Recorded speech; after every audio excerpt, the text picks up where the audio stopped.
This is Ag Matters PM from the Iowa Agribusiness Radio Network, brought to you by the Iowa Soybean Association, your daily recap of the information that affects Iowa's farmers, producers, and consumers, right here in the heart of the heartland. With reports from our award-winning broadcast team of Dustin Hoffman, Riley Smith, and Mark Magnuson. Now, from the IARN studios in Des Moines, here's Dustin Hoffman. Well, good day, everybody, and welcome to Ag Matters PM from the Iowa Agribusiness Radio Network. I'm Dustin Hoffman. Today is Thursday, October the 13th, 2022. We're so glad you could join us. Coming up a little later on in this program, I will be talking with Jim McCormick of agmarket.net, not about the markets trading today, but we're going to talk about barge traffic on the Mississippi River and possibility of some issues with rail movement of grain.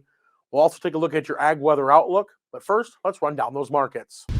It's time now for the Ag Matters PM Closing Market Summary, your source for market analysis and settlement prices from the day's trade in Chicago, courtesy of the folks at agmarket.net.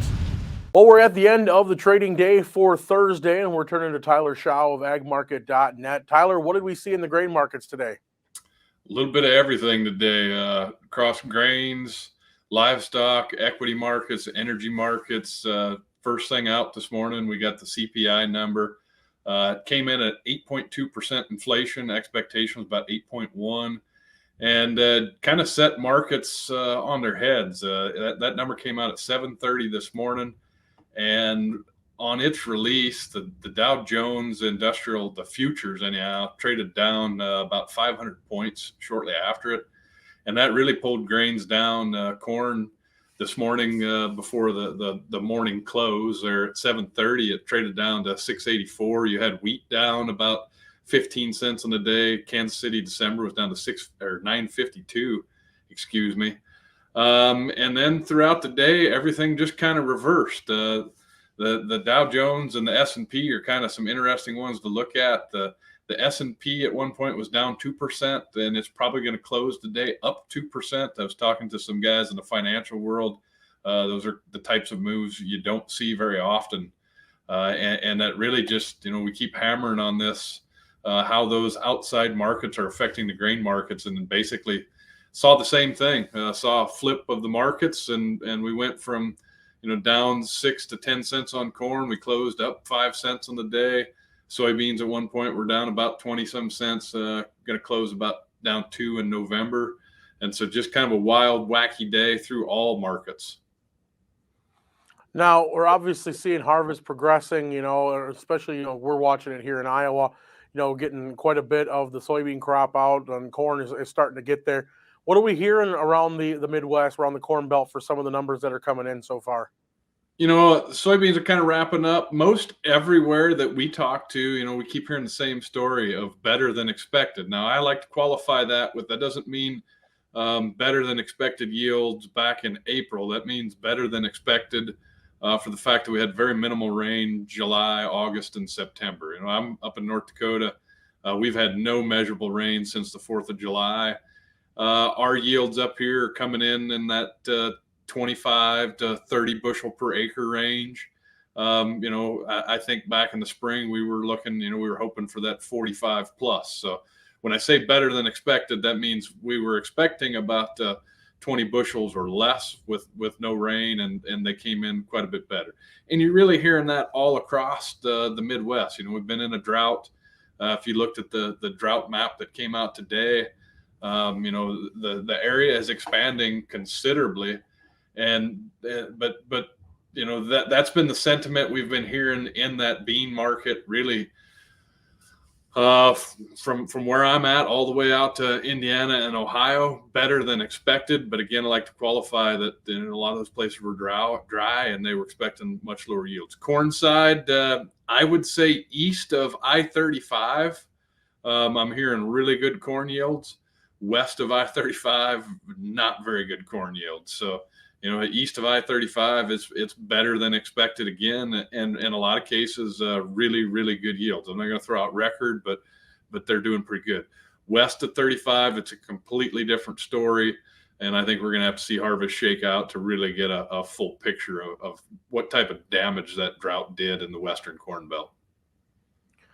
Well, and you said earlier here in the broadcast that livestock was just as interesting as grains in the other markets today. What did we see over there? There wasn't a lot of news on the livestock side. Your feeder calf market ended up closing down about 50 to 60 cents, depending on what month it is. Fat cattle closed down, 50 cents in the December contract, and a little bit less in the back months. Hogs kind of just traded both sides of unchanged today. Wasn't a lot of news in the livestock sector. Really, just kind of, I think, trading off the macro news and this grain news. And to be honest, I think there just wasn't a lot of volume and there wasn't a lot of trade in the livestock side, which just kind of kept it quiet today. All right. Well, Tyler, if folks want to start talking some market strategies with agmarket.net, what's the best way for them to get in touch with you? Check out our website, agmarket.net. We got some links there to check out our contact page and the different brokers that work with us. You can subscribe to our Ag Market Intel. We publish a ton of intel. Go check it out on a 30-day trial. And if they want to reach out to me direct, my phone number is 701-987-6009. All right. Well, Tyler, thanks so much for the insight. We'll talk to you again real soon. Thank you, Dustin. That again was Tyler Schau of agmarket.net. Let's check those closing numbers courtesy of the folks at Bar Chart. December corn was up 4 3/4 at $6.97 3/4. March up a nickel at $7.05 even. November beans down 1/4 cent at $13.95 3/4. January up a half at $14.05 1/2. Soy meal down $3.30 at $4.11 even. Soy oil up 84 cents at $66.43. Chicago wheat up a dime at $8.92 1/4. Minneapolis up 12 1/4 at $9.79 even. Kansas wheat up 12 1/4 at $9.82 1/4. March oats up 4 1/4 at $4.10 1/4. December live cattle were 52 cents lower at $147.92. October feeders down 75 cents at $174.75. Lean hogs up 32 cents at $93.42. Pork cutouts up 2 cents at $102.45. And Class 3 milk for October was unchanged at $21.85. And that's been our Ag Market Recap. We're going to take a short break and hear from our sponsor, the Iowa Soybean Association and the Soy Checkoff. When we come back, we go back to the offices of agmarket.net. When I talk with Jim McCormick, we talk about the barge and the rail situations for moving grain. This is Ag Matters PM. Iowa Soybean Association is driven to deliver for Iowa's 40,000 soybean farmers. We're proud to provide objective agronomic research, a helping hand with soil and water stewardship, and timely industry news powered by the Soybean Checkoff. Learn more at iasoybeans.com. Welcome back to AMPM from the Iowa Agribusiness Radio Network. I'm Dustin Huffman. Well, as Bo Cephas, old Hank Williams Jr., said, the Mississippi River, she's a going dry. Now, she's not down that far yet, but she's definitely at levels we haven't seen since the drought of 1988. That means barge traffic is definitely having trouble getting down there, and they've had to change some of the drafts, some of the barge sizes, and more. Now, rail would be a great substitute, but now we're also looking at the possibility of a rail strike once again. After the Biden administration had brokered what was thought to be a deal, one of the unions has rejected it. I talked with Jim McCormick of agmarket.net about this situation, where we're at, and what impact this could have on the agriculture industry. When it comes to the harvest across the Midwest, one thing is key. The movement of grain is the most important issue we must deal with if we're going to be successful during the harvest season. Either we're talking about moving grain on your own farming operation, or we're talking about the movement of grain from elevators out to the end users and to the ports for export. Right now, we're in the midst of a perfect storm that is conspiring to throw a monkey wrench into the smooth operation we've come to expect this time of year. Not only could it be a logistics nightmare, but it could also be very well affecting the prices we get when we sell our grain. Of course, what we're talking about has to do with the barges and the railroads. These are the two main means of transporting our grains to export in this country. Barges take the lion's share of the grain down the Mississippi to the ports on the Gulf. Trains take a large amount of grain to the Pacific Northwest for export across the Pacific. Both are facing dilemmas that are going to slow down the movement of grain to the end users. However, the difference is that one is a natural occurrence and the other is a man-made problem. Barges are having trouble getting down the Mississippi River and are having to change how they're loaded to successfully navigate the father of the waterways. Dredging boats have had to come rescue barges that are stuck in Memphis and along the Mississippi and Louisiana borders. Earlier, I talked with Jim McCormick of agmarket.net. He ran down the latest on the Mississippi River situation. Well, it's somewhat improving in the fact that over the weekend, they did finally get it opened up. There was a couple thousand barges that were essentially stuck, simply because they couldn't get through the lower parts of the river. They've essentially dredged those out at this point in time. So they are moving, but from what I understand, a lot of it is kind of like one-way traffic.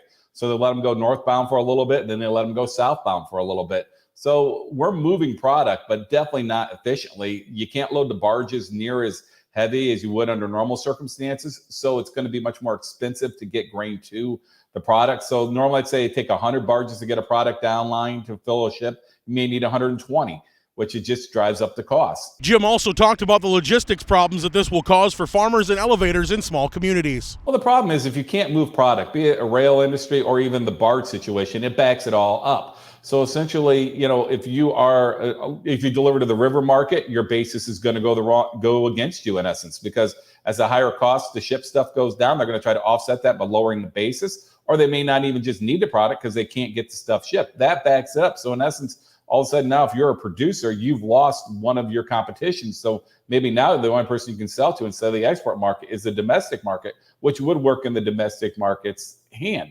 But that comes down to the rail industry right now. We know there's incredible drought going on in the Southwest, and we know there's a lot of corn that's being bought out of Illinois, to be quite honest, and railed into parts of Kansas. We've heard up to 15 to 17 million bushels a month is scheduled to be railed out there. So that becomes a huge problem for somebody if you're counting on that corn to get railed to feed those livestock in that neck of the woods. When it comes to the railroads, we thought a strike had been averted when a temporary agreement was brokered by President Biden between the rail industry and the unions that were working on those railroads. However, the Brotherhood of Maintenance Way employees has rejected the temporary agreement, likening the chance for a strike to happen after all. McCormick talks about the latest developments in this situation. Well, that's a problem. Now we're a little bit worried about this rail situation. I think a lot of exporters kind of plan B was, well, maybe if we can't get the barges completely loaded, maybe we'll rail some of this product down to some of the export facilities around the country. Well, the reality is now we're worried about this train strike that could happen here in the middle part of November. Now, the odds I say are very low that a strike will happen. The reality is the vote of when that strike would come was after the elections. So we'd be in a lame duck congressional session. I think Congress would essentially force them back to work. I asked McCormick to give us his best estimate of what the short and long-term impacts could be for farmers if the situation continues for a very long time. This not only includes the possibility of logistics issues at local elevators, but also means it will affect the basis prices that are going to be paid to farmers who are bringing their grain to market. It also affects the goods coming up the river from the Gulf, like our fertilizers. What would happen if there is a rail strike? So all of a sudden, I can't get product railed to different locations as well as the low river level. This could become a huge problem. And it's not, Dustin, just grain going down south. Bringing products that we use north becomes a problem, especially like the dry fertilizer. So we've already know the nitrogen price went through the roof. Now we're worried about the dry fertilizer if we can't get enough of it moved north before the wintertime and the rivers really freeze up in the northern part of the river system. McCormick is feeling positive that a strike won't happen because the shutdown of even just 24 hours would be so detrimental to the U.S. economy. As of now, the unions were putting off any strike talk until after the elections, and McCormick feels a lame duck Congress would still force the industry to keep working during negotiations for the good of the economy. From the ADM soybean facility just across the street from the IRN studios in Des Moines, I'm Dustin Huffman.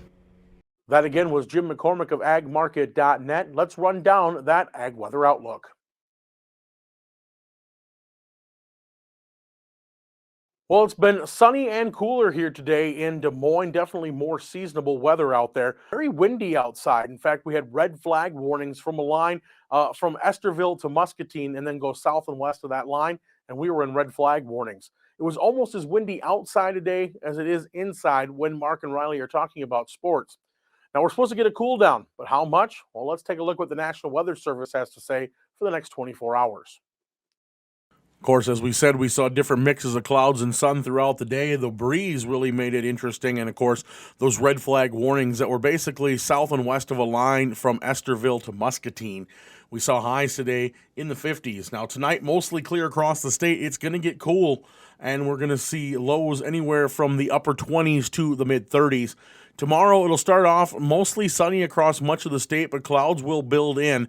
Clouds will remain, though, in the northeast, and we'll see maybe even a chance of a sprinkler or two here and there, and we'll see highs anywhere from the mid-50s to the upper 60s. Taking a look at the affiliate weather map, Cherokee will start out sunny and then have building clouds and a high of 56. Shenandoah starts out sunny, then becoming more cloudy and a high of 68. Same in Des Moines. We're going to see those partly sunny skies after a good sunny start tomorrow and a high of 62. Albia will start off partly sunny, and we might even see a sprinkler or two coming in, and they're looking for a high of 63. Waterloo will be partly sunny and 57. Clinton partly sunny and 58 degrees. For more detailed forecasts in your area, tune to your local Iowa Agribusiness Radio Network affiliate. And that's been our Ag Weather Outlook. And with that, we're at the end of today's show. You can find all our content online at iowaagnet.com. Don't forget to follow us on Facebook, Twitter, LinkedIn, and on YouTube. Don't forget while you're there to subscribe and hit the bell icon so you're notified when every video gets uploaded. You can also check out our free Twice Daily Market podcast on Apple, Amazon, Google, Spotify, and Podbean. From the IARN studios in Des Moines, I'm Dustin Huffman. For Riley Smith and Mark Magnuson, we thank you for watching. This has been Ag Matters PM.